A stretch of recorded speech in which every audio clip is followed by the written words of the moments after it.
కుమ్మరించబడిన కేసులు నా దాసుడికి అనారోగ్యమని ఏమి ఉండడానికి వీళ్ళేస్తున్నాము.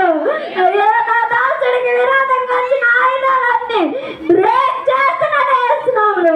అయ్యా ప్రతి శత్రువు వేస్తున్నాము అనగదక్కడన్నాడు ఉండడానికి వీళ్ళేసి